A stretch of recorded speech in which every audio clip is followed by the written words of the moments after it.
இப்படி இந்த மூமெண்ட் எல்லாம் தேவை. எதுக்காக இந்த மூமெண்ட் எல்லாம் பண்ண இப்படி பண்ணா கூட அந்த 1 செகண்ட் 2 செகண்ட் வேஸ்ட் ஆனா கூட 10 செகண்டுக்கு லேட்டா நம்ம பண்ண உயிரிழப்பு ஜாஸ்தி ஆகும். அதை நம்ம ஆயிடக்கூடாதுக்காக தான் நம்ம அப்படியே செஸ்ட்லேயே கை வச்சிருக்கோம், அழுத்துவோம், அப்படி லிஃப்ட் பண்ணுவோம், அழுத்துவோம், லிஃப்ட் பண்ணுவோம், அப்படி வாங்க அடுத்து போய் பண்ணுங்க. இது எப்பன்னா இதுக்கு வந்து நேரம் இது வந்தீங்கன்னா உங்களுக்கு அது வரும். ரெண்டு முட்டி பண்ணீங்கன்னா கம்ஃபர்டபுளாக இன்னும் உடம்பு பக்கத்தில் வந்துக்கும். நீல் எண்ணிக்கும் எல்லாம் வந்து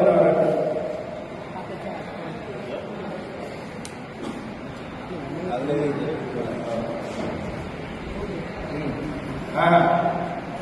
நீங்கள் இங்கே ஃபஸ்ட்டுக்கு வந்து வேலையே கிடையாது. அப்படியே அழுத்துறீங்க, அழுத்துறீங்க, அழுத்துறீங்க, இந்த கை நம்ம போட்டே கிடையாது. அப்படியே அழுத்துறீங்க, அழுத்துறீங்க.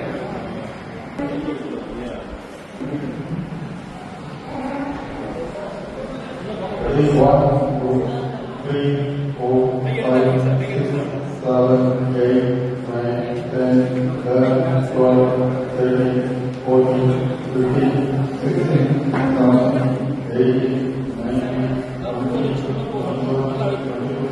20, 21, 22, 23, 24, 25,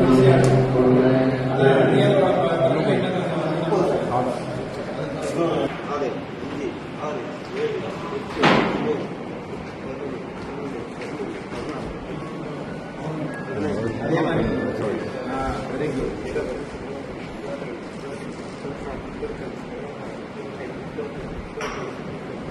வெரி குட்.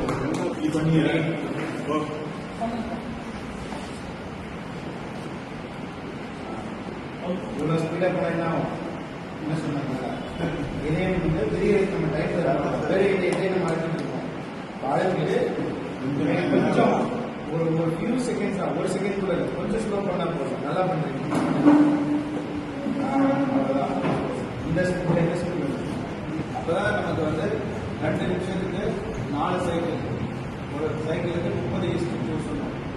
ஏன் வந்து 100லேருந்து 120 வரைக்கும் இருந்தால் போகலான்னு சொன்னோம்னா நம்ம நடுவில் 2 தடவை பிரீத்திங் கொடுக்கறதுக்காக நம்ம கைப்படுத்தணும். அப்படி பார்த்தா நம்மளால் 120 முடிக்க முடியாது. ஆனால் 100 கூட 100 சரி பண்ணணும். அப்படி பண்ணாதான் அந்த இதயத்துக்கு போகிற ரத்தம் வந்து அங்கேருந்து எல்லா இடத்துலையும் போய் அந்த மற்ற ஊரில் வந்து டெஸ்ட் நடக்காமல் செல் டெஸ்ட் நடக்காமல் ஆளை காப்பாற்றிருப்பாங்க.